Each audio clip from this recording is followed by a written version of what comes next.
Hello, Room 1003. Today we are going to be talking about motion and forces.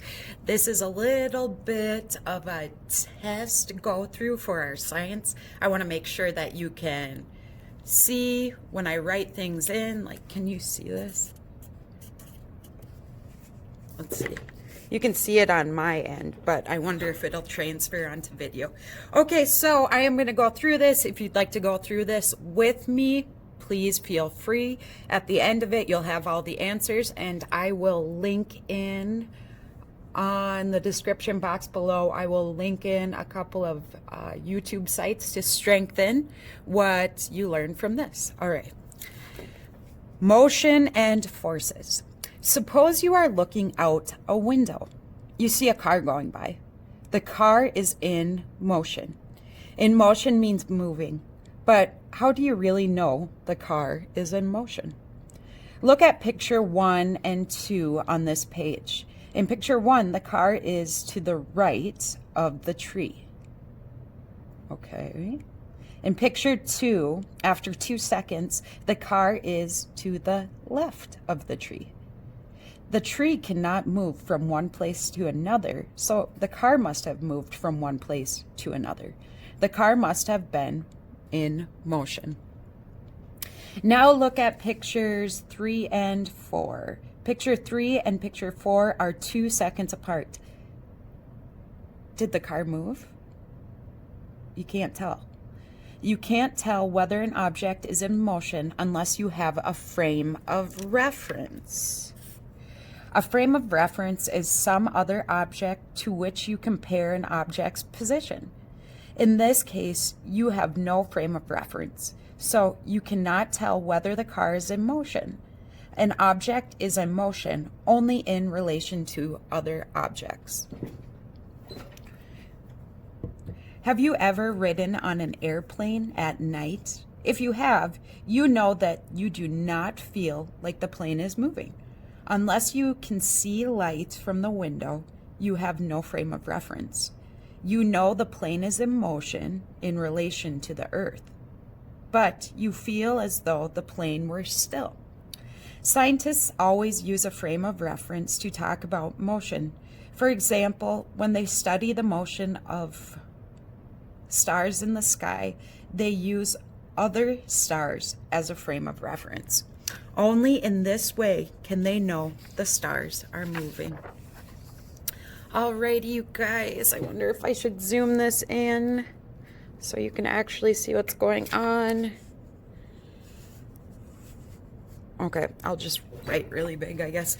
Okay, in motion means blank, and we're answering true or false. In motion means moving.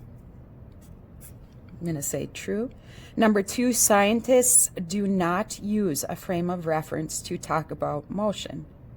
That is false because they said in every instance, a scientist does use a frame of reference when they're studying motion. Number 3, you cannot tell whether an object is in motion unless you have a frame of reference. True. A frame of reference is some other object to which you compare an object's position. A frame of reference. So, for example, we had the tree and the, oh good Lord, in the car. And in one picture it was to the right of it. In the next picture it was to the left of it. So we had a frame of reference, and we used the tree as a frame of reference to see where the object was, which is the car, in reference to it. So a frame of reference is some other object to which you can compare an object's position. I'd say true to that. Okay, number 5, when scientists study the motion of stars in the sky, they use clouds as frame of reference. Think about this, you guys. Why would it be a bad idea to use clouds as frame of reference? Maybe because they're constantly moving and they're constantly different shapes.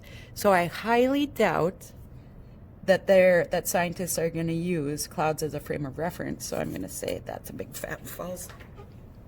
Alrighty, moving forward. Number 1, look at picture 1 and then at picture 2. Okay, it looks like biggest frame of reference that I would use was, you can't see it too good, but there is like there's a little house right there in the first one, and then the little farmhouse is right here in the second one. So our frame of reference went from being in front of the train to being in the middle of the train. Number 3, train A and train B. I don't think we have to look at that at all yet. Okay, number 1, look at picture 1 and then at picture 2. Which was taken later in the train in motion? Oh, which was taken later is the train in motion. So let's just go by, the train is going forward, okay? So if the train is going forward, which one of these pictures was taken later? It would be picture 2, because our frame of reference goes from in front of the train to in the middle of the train. So pick 2 is later. Got it. And then which was taken later, and then the next one, is the train in motion? Yes, it is in motion because our little home right here, our frame of reference, which is this little farmhouse, has moved. How do you know? Oh, there you go. Our frame of reference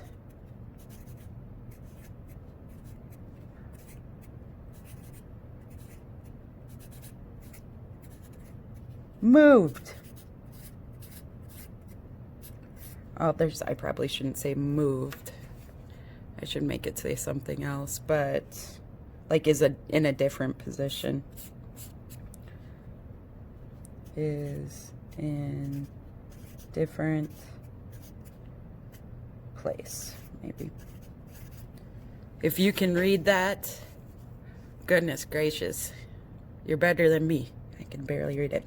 Okay, number 3, which is the frame of reference, the train or the countryside? So the train is the thing that's moving. We need that frame of reference, which is always something that's not moving. So countryside.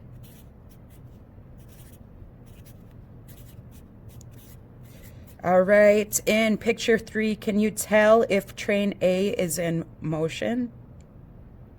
In picture 3. Can you tell? Okay, so now we're looking at these two. Let me zoom in. Oh, that's about as much as it'll zoom. So this is train A, starts right here, it's in the middle, and goes like this, and this is train B. We go train A, train B. And our question is, in picture 3, can you tell if train A is in motion? No, because there's no frame of reference. In picture 3, can you tell if train B is in motion? No, because there's also no frame of reference. Explain your answers to questions 4 and 5. So our questions were, why can't you tell that it's in motion? There is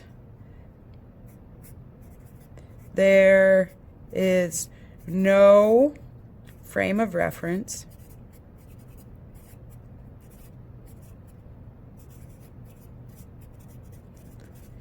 And if there is no frame of reference, we can't measure whether or not something's in motion. All right, you guys, I'm going to link a couple of YouTube videos in the description below. I will talk to you soon. All right. Hopefully this gets you a little bit closer to getting done with stuff. All right, have a good day. Bye.